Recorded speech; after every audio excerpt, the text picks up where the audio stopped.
November 1949. The war was over. The country was booming.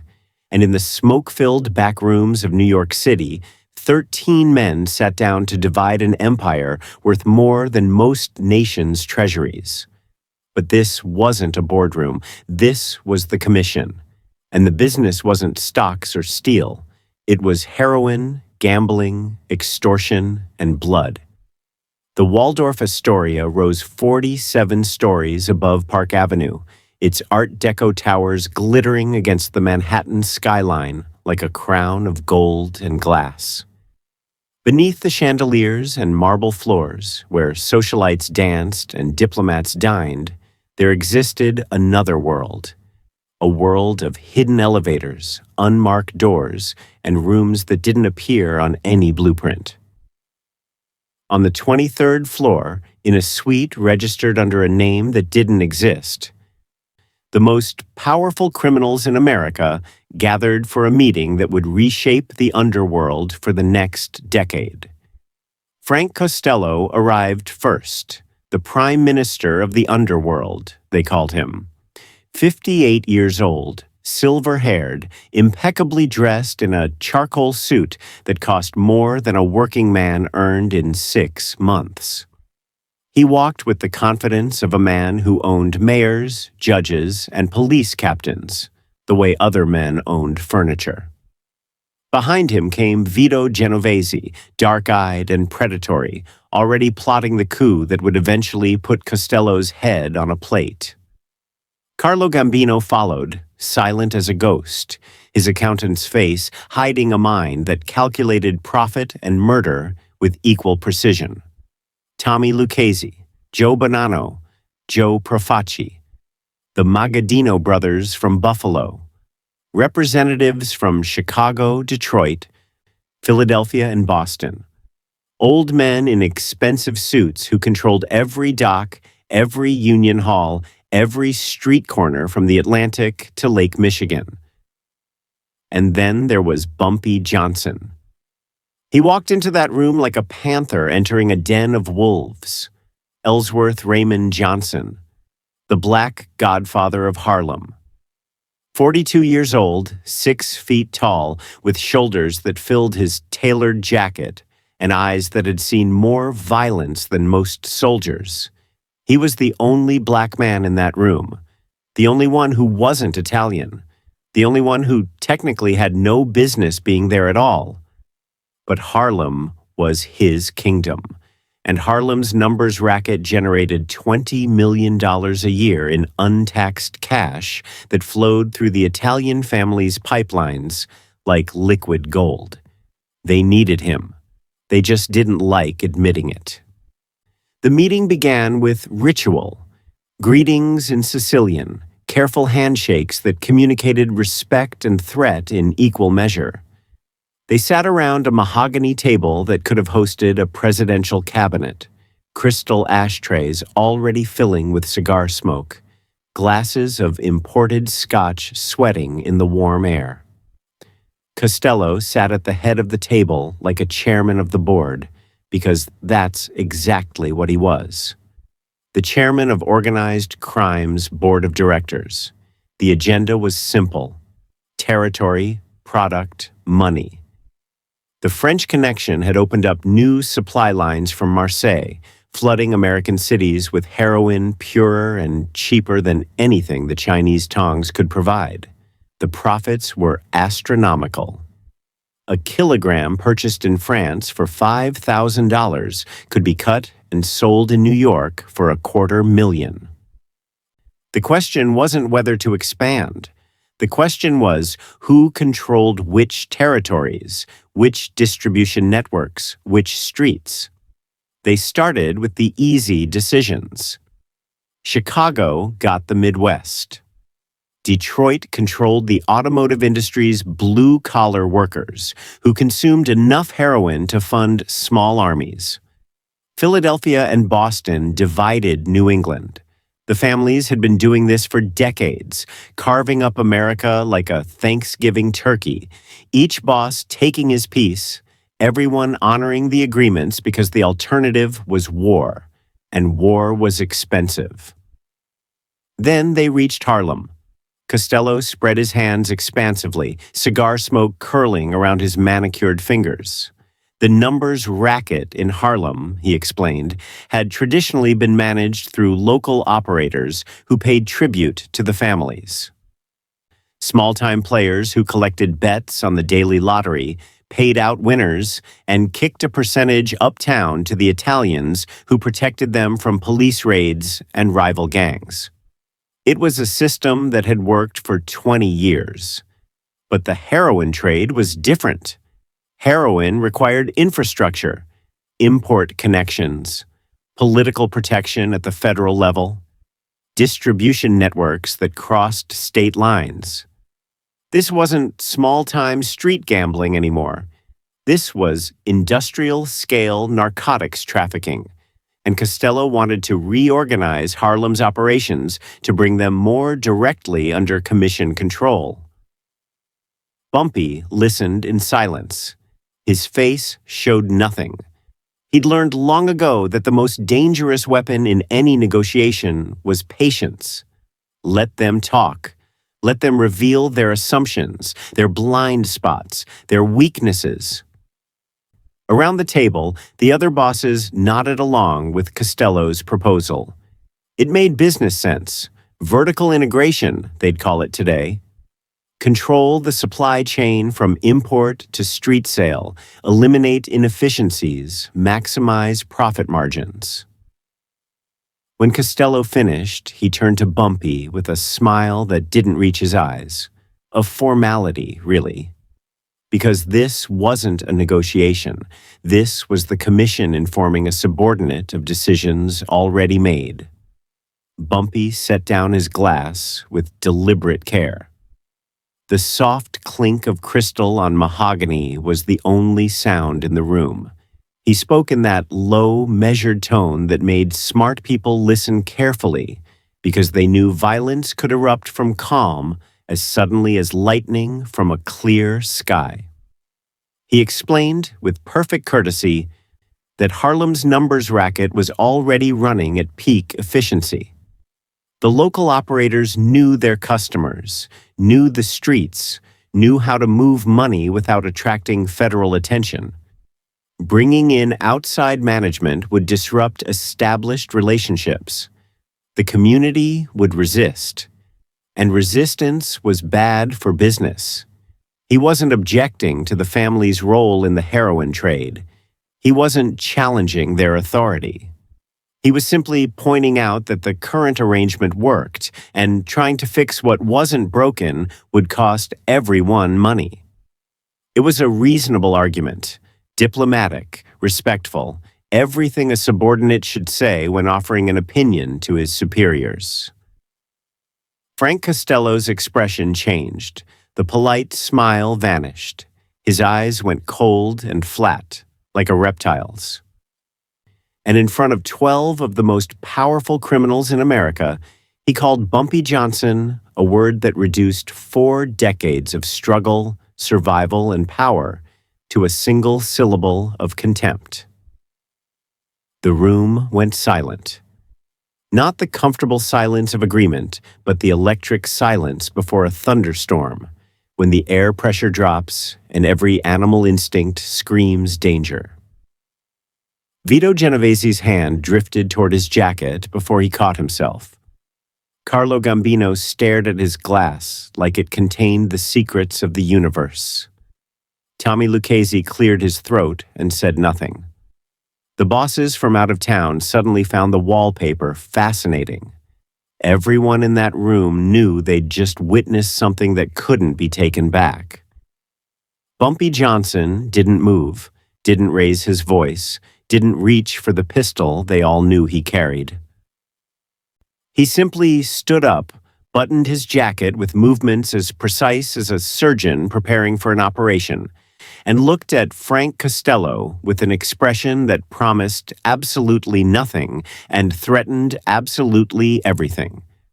Then he walked out of the room, his footsteps silent on the expensive carpet, the door closing behind him with a soft click that sounded like a prison cell locking. For 30 seconds, nobody spoke. Then Vito Genovese, ever the opportunist, leaned back and chuckled like Costello had just told a mildly amusing joke. The tension broke. The meeting continued. They finalized the territorial agreements, set quotas for heroin distribution, and discussed bribes for police commissioners and federal agents. Business as usual. Frank Costello had reasserted the hierarchy, put an uppity subordinate in his place. Reminded everyone at that table that the commission was Italian, had always been Italian, and would always be Italian. Whatever contributions Bumpy Johnson made to their profits, he was still just a subcontractor. A useful tool, not a partner. They finished their drinks, shook hands, and departed into the New York night, confident that they'd just secured another year of astronomical profits and minimal interference. Frank Costello went home to his Central Park West penthouse, slept soundly, and woke up the next morning to reports that business was proceeding normally. His bookmakers collected their bets. His loan sharks collected their vigorish. His gambling joints and union rackets generated their usual rivers of cash. Everything was fine. 72 hours later, everything was not fine. It started small. On Thursday morning, a shipment of heroin that should have arrived from Marseille via Montreal didn't show up. The French connection operated with clockwork precision. Product moved from laboratories in southern France to shipping containers in Marseille, across the Atlantic to Canadian ports where customs inspectors had been carefully purchased, then overland to New York through truck routes controlled by Teamster locals that answered to the families. The system had never failed. Thursday's shipment simply vanished. The ship arrived in Montreal. The cargo containers were unloaded. And then nothing.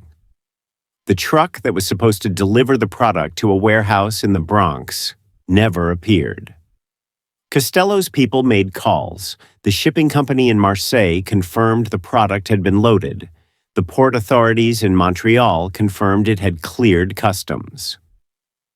The trucking company confirmed the driver had picked up the cargo and departed for New York. Then radio silence. The truck wasn't at the warehouse. It wasn't on any highway between Montreal and Manhattan. It had evaporated like morning fog. By Friday, 2 more shipments disappeared. A cargo plane flying heroin from Mexico City to a private airfield in New Jersey developed mysterious engine trouble and had to land in Pennsylvania, where state police just happened to be conducting an inspection. The pilot was arrested, the product was seized. In Brooklyn, a speedboat carrying 200 kilograms of pure heroin from a merchant ship anchored outside territorial waters was intercepted by Coast Guard cutters who'd received an anonymous tip. The boat's crew ended up in federal custody. The product ended up in an evidence locker. Costello called an emergency meeting of his captains.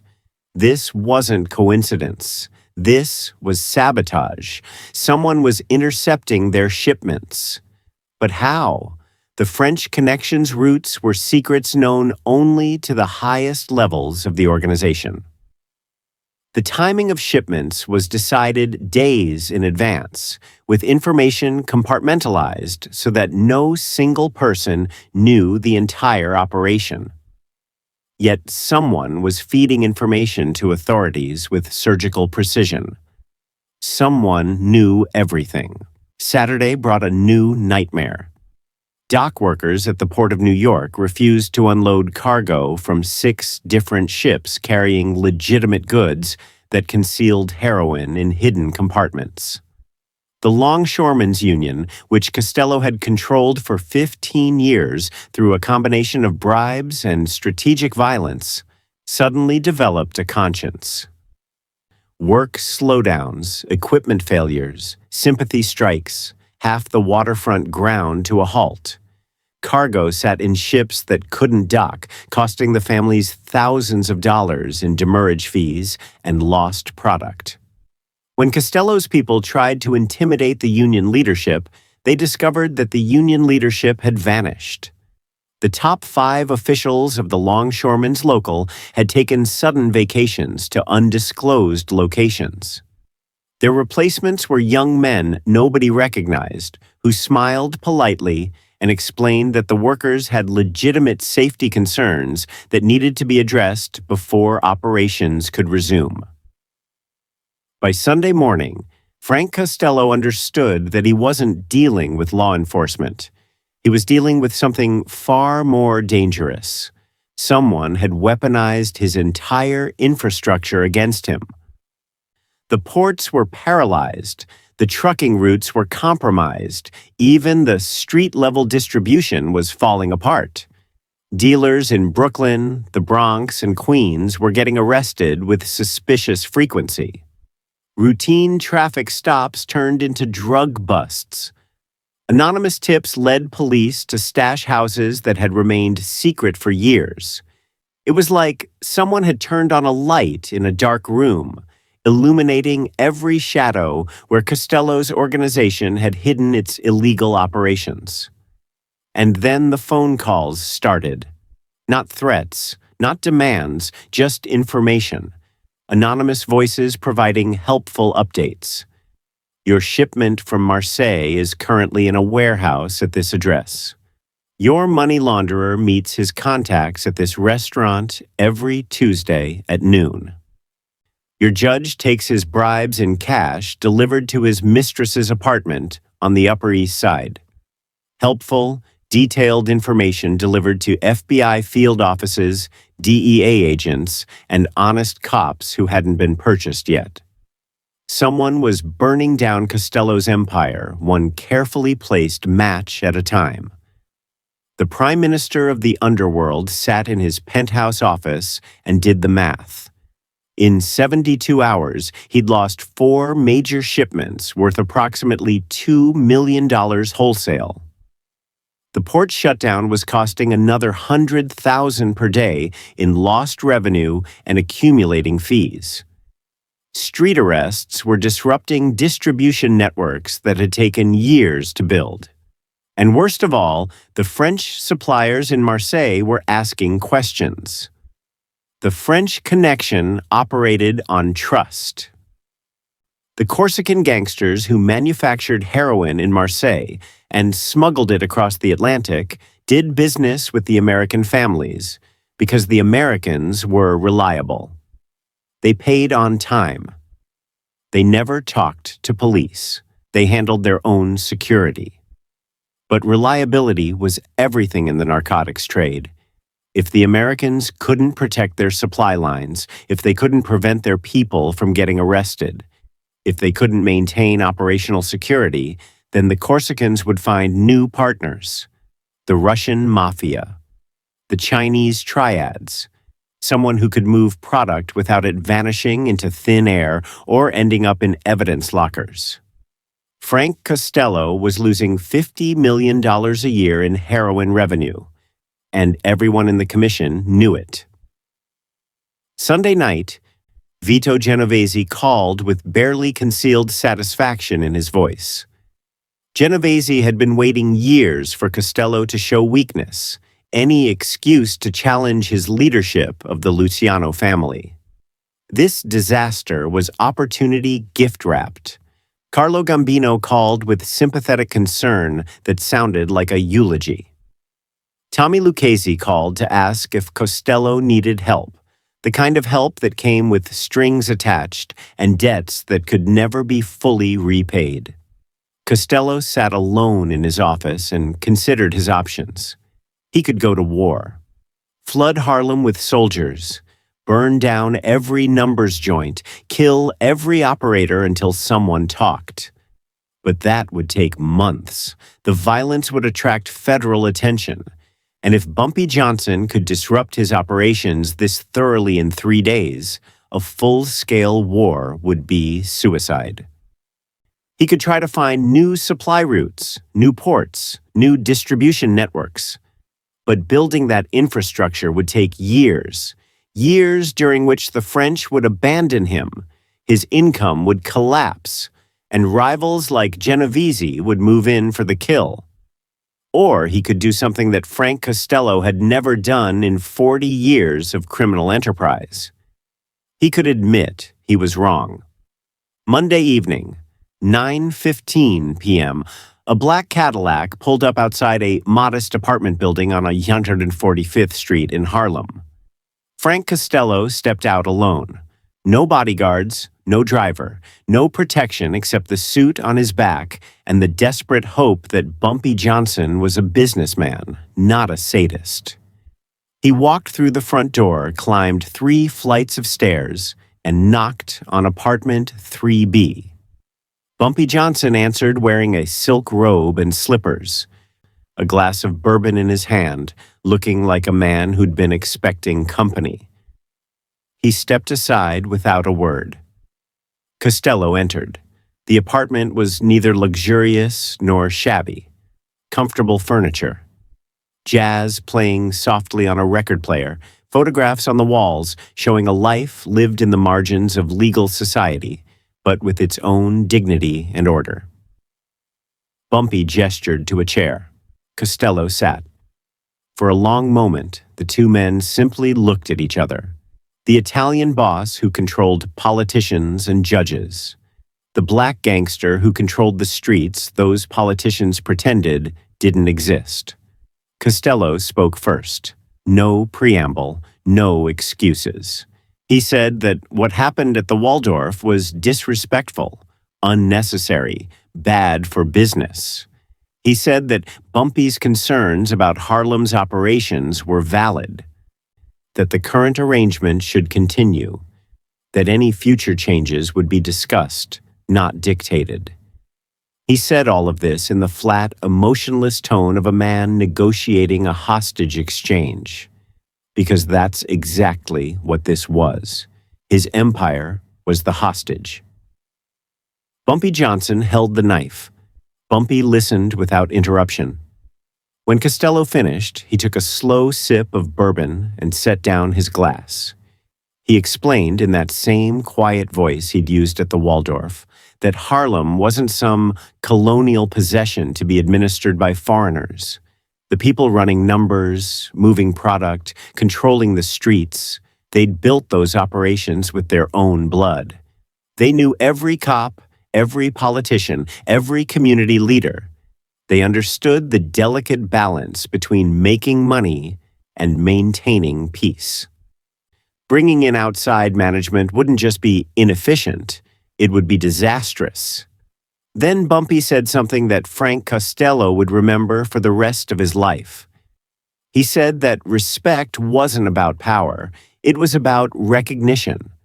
The commission could have all the soldiers, all the political connections, all the money in the world. But if they didn't recognize that Harlem had its own structures, its own leadership, its own way of doing business, then they'd never be able to operate there successfully. You can't colonize a kingdom that's willing to burn itself down rather than submit. The shipments, Bumpy explained, hadn't been stolen. They'd been rerouted. The dock workers hadn't mutinied. They'd been convinced to take a brief vacation. The arrests were unfortunate, but temporary. Everything could be restored to normal operations within 48 hours. All it required was mutual respect, partnership, not domination. Costello asked what guarantees he had that this wouldn't happen again, that Bumpy wouldn't use this leverage to make other demands, extract more money, seize more territory. Bumpy smiled for the first time. He said that guarantees were what people demanded when they didn't trust each other. But trust was earned, not negotiated. What happened over the past 72 hours wasn't revenge. It was education. The commission had operated under the assumption that they could dictate terms to Harlem, because they controlled the larger criminal infrastructure.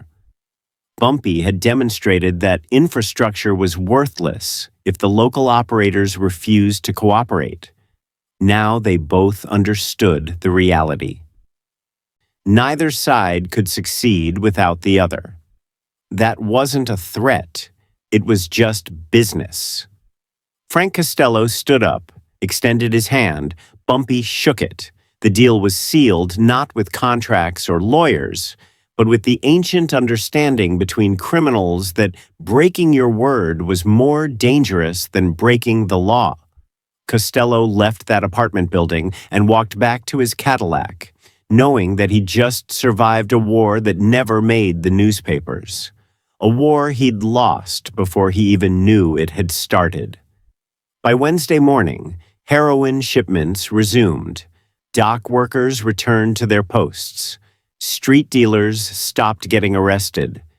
The French Connection purred along like nothing had ever happened. But everything had changed. When the commission met again 6 months later to discuss territories and profits, Bumpy Johnson sat at that table not as a guest, but as a member. Not Italian, not Sicilian, but respected. His opinions were solicited. His objections were considered. Nobody ever disrespected him again, because they'd all learned what Frank Costello learned alone in that Harlem apartment. Power isn't about how much force you can deploy. It's about how much damage you're willing to accept. Bumpy Johnson had proven he was willing to burn down the entire heroin trade rather than tolerate disrespect. That made him more dangerous than any army of soldiers. Because soldiers follow orders. But a man defending his dignity answers to no one but himself. Frank Costello lived another 24 years, survived assassination attempts, outlasted rivals, testified before Congress, and walked away smiling. But he never forgot November 1949. Never forgot the 72 hours when his empire came within inches of collapse. Never forgot the lesson he learned from the only man who ever brought him to his knees without firing a single shot. The Black Godfather of Harlem, who proved that real power doesn't come from controlling resources. It comes from controlling yourself and being willing to sacrifice everything to maintain your dignity. That's what separated kings from subjects, not crowns or thrones, but the quiet certainty that some things are worth more than survival, and the willingness to prove it when challenged.